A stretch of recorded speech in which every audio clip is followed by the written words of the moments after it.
नमस्कार, आप देख रहे हैं जी मध्य प्रदेश छत्तीसगढ़। आपके साथ में शुभ्रा सुमन। 7:30 बज गए हैं सुबह के। आज की बड़ी खबर का वक्त हो गया और सबसे पहले आपको बता रहे हैं आज की 3 बड़ी खबरें। पहली बड़ी खबर फ्रांस के प्रेसिडेंट फ्रांसवा ओलांद से जुड़ी हुई है। आज फ्रांस के प्रेसिडेंट फ्रांसवा ओलांद के दिल्ली में कई कार्यक्रम हैं। फ्रांस के प्रेसिडेंट फ्रांसवा ओलांद का सुबह 10 बजे राष्ट्रपति भवन में स्वागत किया जाएगा। राष्ट्रपति के फोरकोर्ट में उन्हें बैज ऑफ ऑनर दिया जाएगा और उसके बाद वो राजघाट पर महात्मा गांधी की समाधि पर श्रद्धांजलि देने के लिए पहुंचेंगे। दिन में पीएम और विदेश मंत्री से उनकी मुलाकात होगी और शाम को राष्ट्रपति ओलांद के सम्मान में भोज दिया जाएगा। इसके साथ ही दूसरी तस्वीर के जरिए हम आपको दिखा रहे हैं दूसरी आज की बड़ी खबर। आज पद्म पुरस्कारों का ऐलान किया जाएगा। देश की कई बड़ी हस्तियों के नाम इस सूची में शामिल होंगे जिन्होंने अपने अपने क्षेत्र में उल्लेखनीय काम किया है।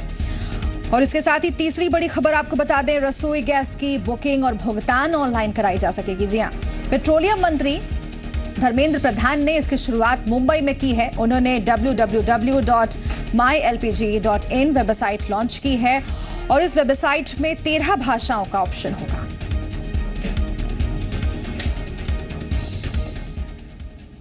और इस बीच आपको बड़ी खबर बता दें इंदौर से, जहां पर इंदौर को आज मिलेगा खुले में शौच मुक्त जिले का तमगा। जी हां, सीएम शिवराज सिंह चौहान आज इसका ऐलान करेंगे। न्यू पीथमपुर रोड पर लूनावत वेयरहाउस में यह कार्यक्रम रखा गया है। खुले में शौच से मुक्त जिला घोषित किया जाएगा इंदौर। तो ये बड़ी खबर आपको बता रहे हैं। ये बेहद ही अहम खबर इंदौर से मिल रही है। आज सीएम शिवराज सिंह चौहान इंदौर पहुंच रहे हैं और वहां पर इंदौर को खुले में शौच मुक्त जिला घोषित करेंगे सीएम शिवराज सिंह चौहान। खुद सीएम इस बात का ऐलान करेंगे और ये कार्यक्रम कहां पर हो रहा है ये आपको बता रहे हैं। न्यू पीथमपुर रोड पर लूनावत वेयरहाउस में ये कार्यक्रम होने वाला है, जहां पर सीएम शिवराज सिंह चौहान खुद मौजूद रहेंगे और इंदौर को ये तमगा मिलेगा खुले में शौच से मुक्त जिले का। तो ये बड़ी खबर आपको हम बता रहे हैं। लगातार शिवराज सिंह चौहान शौचालय निर्माण की बात करते हैं और सरकार की तरफ से प्रयासों का जिक्र हमेशा होता है और यहाँ पर इंदौर को ये बड़ा तमगा आज मिलने वाला है। मतलब ये कि खुले में शौच से मुक्त ये जिला हो गया है। इस पर बहस हो सकती है, चर्चा हो सकती है, लेकिन कुल मिलाकर के सरकार ये मान रही है, आंकड़ों के जरिए ये मानकर चला जा रहा है कि इंदौर अब खुले में शौच मुक्त हो गया है। शरद हमारे साथ जुड़ गए हैं, जी मीडिया संवाददाता। शरद, इंदौर को ये तमगा मिलने वाला है, कितनी बड़ी ये उपलब्धि मानी जा रही है सरकार और प्रशासन के लिए? निश्चित तौर पर देखिए, मध्य प्रदेश के लिहाज से बहुत बड़ी उपलब्धि होगी क्योंकि महत्वपूर्ण जिलों में से एक है इंदौर जिला। भोपाल के बाद यदि माना जाए तो मुख्यमंत्री शिवराज सिंह चौहान भी इसे सपनों का शहर कहते हैं उनके, तो कहीं ना कहीं एक महत्वपूर्ण उपलब्धि मानी जा सकती है क्योंकि एक बड़ा शहर है, काफी ज्यादा 35 लाख के आसपास यहाँ पर लोगों की जनसंख्या और जो पूरी तरह से खुले में शौच मुक्त यदि जिला हो जाता है तो देश का भी दूसरा जिला हो जाएगा पश्चिम बंगाल की नदिया के बाद, जहां पर पूरी तरह से कोई भी खुले में शौच नहीं जाता है। यहाँ पर तकरीबन 610 गांवों में यहाँ पर लगातार प्रशासन ने सितंबर से लेकर अब तक काम किया है और इसमें सबसे महत्वपूर्ण भूमिका जो वानर सेना की रही है। तो मुख्यमंत्री शिवराज सिंह चौहान आखिरकार यहाँ पर जब आते हैं और जब अपना संबोधन करेंगे तो क्या क्या चीजें उसमें उल्लेखित करेंगे, ये देखने वाली बात होगी। और सुमित्रा महाजन जो सांसद है, जो स्थानीय सांसद है, वो भी यहाँ पर मौजूद होगी, तो वो भी अपने वक्तव्य में क्या क्या चीजें बोलेगी कि देखना बहुत महत्वपूर्ण होगा क्योंकि कई ऐसे आंकड़े होंगे, कई चीजें होंगी जो अपने वक्तव्य के दौरान वो बोलेंगी। लेकिन मध्य प्रदेश के लिए, इंदौर के लिए और देश के लिए भी कहीं ना कहीं खुशी का गर्व का मौका है और आंकड़े भी यहाँ पर सरकार की तरफ से पेश किए जाएंगे। खुद सीएम शिवराज सिंह चौहान मौजूद रहेंगे। शुक्रिया आपका शरद इस जानकारी के लिए। और छत्तीसगढ़ के मुख्यमंत्री डॉक्टर रमन सिंह आज से 2 दिन के बस्तर दौरे पर रहेंगे। सीएम आज बस्तर जिले के चित्रकूट में बस्तर कल, आज और कल विषय पर आयोजित की जा रही राष्ट्रीय संगोष्ठी के समापन समारोह में शामिल होंगे। इसके अलावा वो आज कुम्हरावंड में शहीद गुंडाधुर कृषि महाविद्यालय परिसर में 100 सीटों वाले बालक छात्रावास का लोकार्पण भी करेंगे। और आपको बता दें कि डॉक्टर रमन सिंह शाम में जगदलपुर पहुंचेंगे, जहां पर वो पर्यटक सुविधा केंद्र बस्तर, कलाकृति प्रदर्शनी और विक्रय केंद्र का शुभारंभ करेंगे। सीएम कल यानी कि 26 जनवरी को गणतंत्र दिवस के अवसर पर जगदलपुर के लालबाग परेड मैदान में ही ध्वजारोहण करके परेड की सलामी लेंगे। देवेश तिवारी हमारे साथ जुड़ गए हैं, जी मीडिया संवाददाता। देवेश, बस्तर दौरा सीएम शिवराज रमन सिंह का कहां से शुरू हो रहा है और क्या कुछ खास रहने वाला है?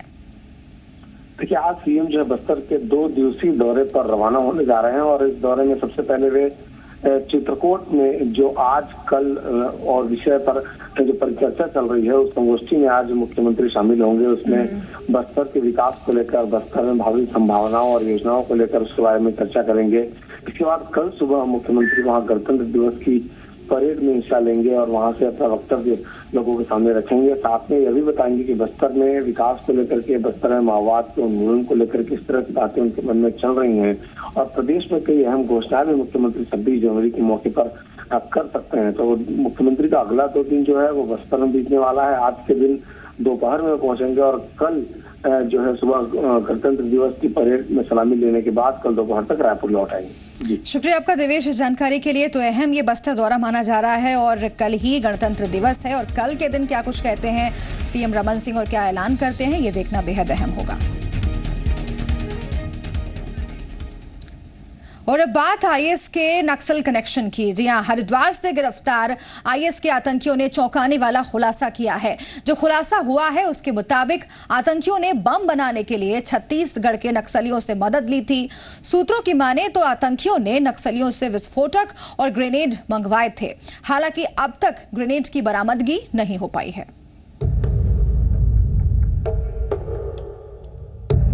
दुनिया में इंसान और इंसानियत के लिए चुनौती बने आतंकी संगठन का एक कनेक्शन देश के लिए भी बड़ी चुनौती के तौर पर उभर रहा है। यह खुलासा भी खुद आईएस के गिरफ्तार आतंकियों ने ही किया है। यह डेडली कनेक्शन है लाल आतंक यानी नक्सलियों के साथ आईएस के आतंकियों का।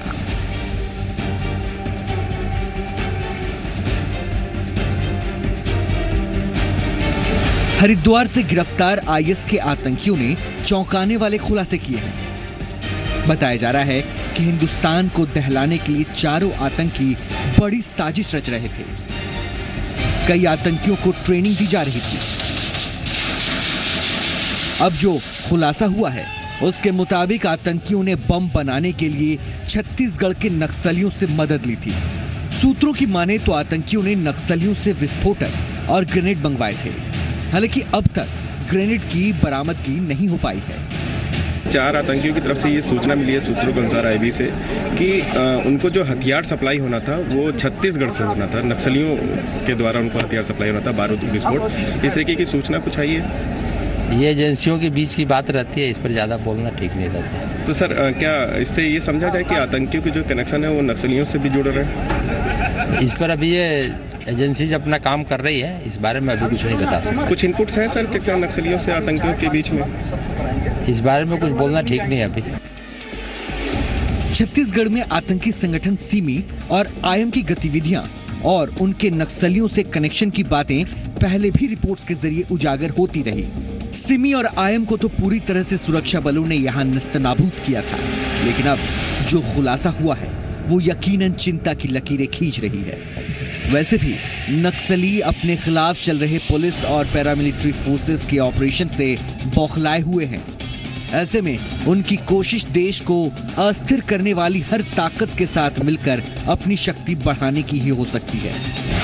चारों आतंकियों ने आईबी और स्पेशल सेल से पूछताछ में चौंकाने वाला खुलासा किया है। गिरफ्तार आतंकियों ने बताया कि वो छत्तीसगढ़ के नक्सलियों से विस्फोटक मंगाकर धमाके की योजना बना रहे थे। ये आतंकी सोशल मीडिया के जरिए आईएस से जुड़े।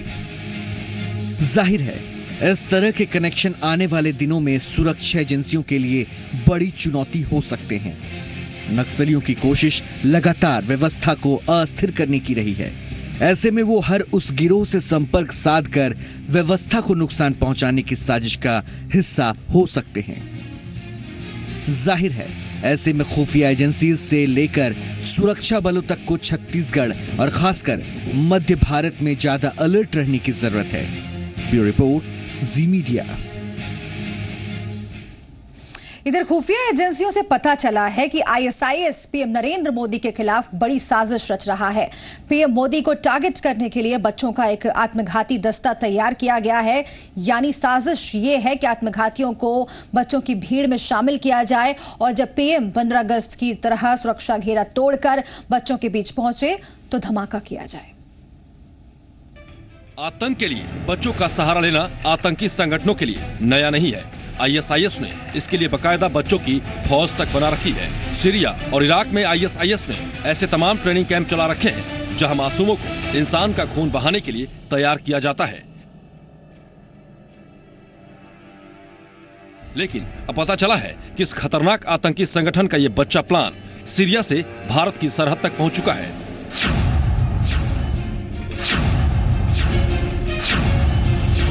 पता चला है कि पाकिस्तान में भी आईएसआईएस ऐसे ही कैंप चला रहा है जहां भारत पर हमले के लिए बच्चों को तैयार किया जा रहा है।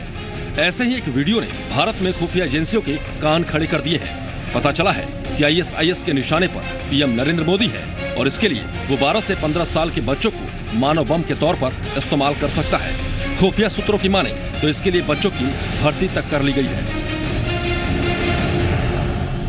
छोटी एजेंसीज का ये कहना है कि वो हर प्रकार की स्थिति से निपटने के लिए सक्षम है। पूरी तैयारी है सर, जिस तरह से आईएएस को लेकर थ्रेट है, पूरा पीएम को लेकर खासतौर पर ऐसा कहा जा रहा है कि हर प्रकार की स्थिति के लिए सक्षम है और हर प्रकार की जो संबंधित कार्रवाई है वो भी कर ली गई है।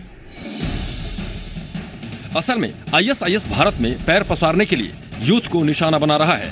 इसकी तस्दीक हाल में हुई गिरफ्तारियों से भी हुई है। अब तक देश के अलग अलग हिस्सों में हुए रेड में 2 दर्जन के करीब संदिग्धों की गिरफ्तारी हो चुकी है। यानी आईएसआईएस की नजर ऐसे नौजवानों पर है जो पढ़े लिखे हैं और सोशल मीडिया पर एक्टिव हैं। इसके अलावा वो सोशल मीडिया में धार्मिक या सामाजिक मुद्दों को लेकर डिबेट में हिस्सा लेते हो। मौजूदा ट्रेंड राजनाथ सिंह के इस दावे की तस्दीक नहीं करता कि भारत में आईएसआईएस जैसे संगठन पैर नहीं पसार सकते। खासतौर पर साउथ इंडिया आईएसआईएस के लिए बेस का काम कर रहा है। वहीं अब देश भर में भर्तियां हो रही हैं और ज्यादातर भर्तियां सोशल मीडिया के जरिए हो रही हैं। इधर अमित शाह एक बार फिर से बीजेपी के अध्यक्ष चुन लिए गए हैं। दिल्ली में अमित शाह को निर्विरोध पार्टी अध्यक्ष चुनने पर मुहर लग गई। पार्टी अध्यक्ष के तौर पर अमित शाह की दूसरी पारी होगी, लेकिन पार्टी के वरिष्ठ नेता लालकृष्ण आडवाणी और मुरली मनोहर जोशी इस दौरान नदारद दिखे। हालांकि रात को अमित शाह लालकृष्ण आडवाणी के घर उनसे आशीर्वाद लेने पहुंचे। बिहार और दिल्ली में बीजेपी की बड़ी हार के बावजूद अमित शाह दोबारा पार्टी अध्यक्ष बन गए। लालकृष्ण आडवाणी और मुरली मनोहर जोशी जैसे वरिष्ठों की नाराजगी मोल लेने के बावजूद अमित शाह को बीजेपी की कमान सौंप दी गई।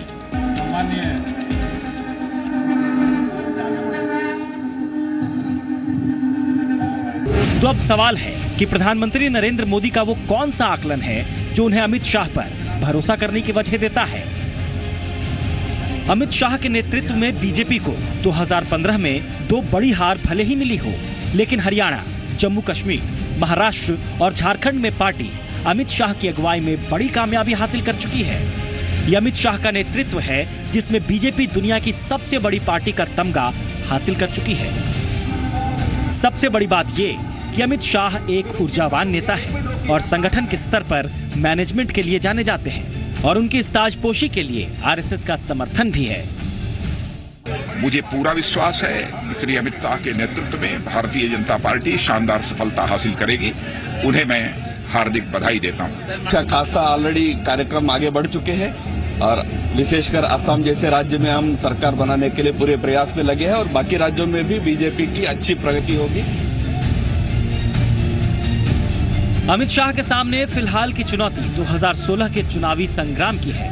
जिन 5 राज्यों में 2016 में चुनाव हैं, उनमें पश्चिम बंगाल, असम, तमिलनाडु, केरल और पुडुचेरी शामिल हैं। यूं तो 5 राज्यों में बीजेपी कभी बड़ी ताकत नहीं रही, लेकिन असम में पार्टी 2016 में पताका फहराने का सपना देख सकती है। तो पश्चिम बंगाल और केरल में अपनी मौजूदगी दर्ज कराने की चुनौती भी पार्टी के सामने है।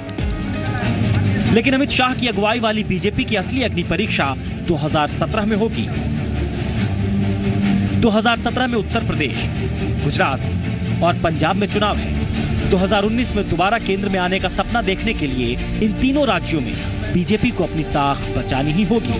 ना आडवाणी जी गए, ना जोशी जी गए, तो अब इनके आपस के झगड़े ही इतने हैं। बिहार की हार के बाद लालकृष्ण आडवाणी की अगुवाई में बीजेपी के नाराज वरिष्ठ नेताओं ने सीधे सीधे अमित शाह की चुनावी रणनीति पर सवाल उठाया था। बीजेपी के अंदर अमित शाह के काम करने के अंदाज को लेकर अलग अलग खेमों में राय तो बटी हुई है, लेकिन 2016 के चुनाव में अमित शाह एक अलग रणनीति अपनाए जाने का संकेत दे चुके हैं। चुनाव अभियान और रणनीति में राज्य के नेताओं को बड़ी भूमिका दी जा सकती है। अमित शाह कई बार दोहराते रहे हैं कि वो चुनावों को बोझ नहीं, जिम्मेदारी मानते हैं, और ऐसे में रणनीति बदलने में वो चूकेंगे नहीं। अमित शाह के दोबारा बीजेपी अध्यक्ष बनने पर भोपाल और रायपुर में बीजेपी कार्यालयों के बाहर जबरदस्त जश्न मनाया गया। कार्यकर्ताओं ने इस मौके पर जमकर आतिशबाजी की और एक दूसरे को मिठाई खिलाकर जश्न मनाया। तस्वीरें आपके सामने।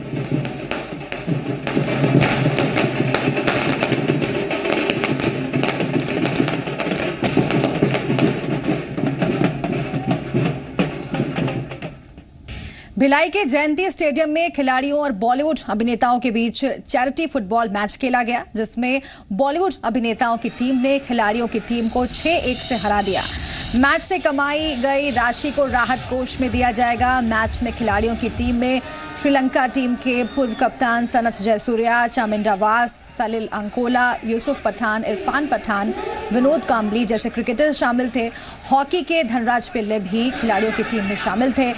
तो वहीं बॉलीवुड की टीम में अभिषेक बच्चन, रणबीर कपूर, अर्जुन कपूर, आदित्य रॉय कपूर, डिनो मौर्य जैसे अभिनेता शामिल थे।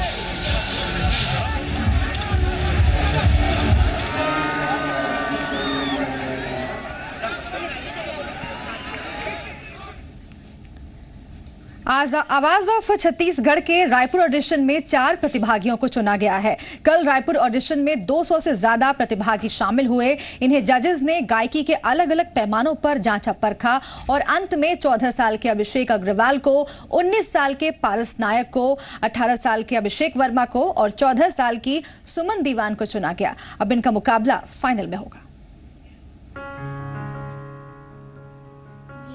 हकीकत है कि होता है असर बातों में, ये हकीकत है कि होता है असर बातों में।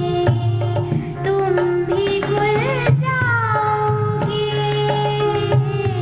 तुम भी खुल जाओगे। दो चार मुलाकातों में एक राधा, एक मीरा,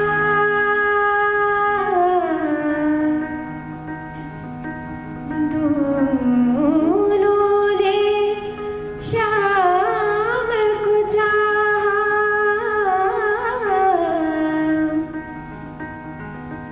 अंतर क्या दोनों की चाह में बोलो, अंतर क्या दोनों की चाह में बोलो। एक प्रेम दीवानी, एक दरस दीवानी, एक प्रेम दीवानी, एक दरस दीवानी। एक राधा, जिंदगी प्यार का गीत है, इसे हर दिल को गाना पड़ेगा। जिंदगी प्यार का गीत है, इसे हर दिल को गाना पड़ेगा। जिंदगी गम का सागर भी है, हंस के उस पार जाना पड़ेगा। इसी के साथ इस बुलेटिन में इतना ही।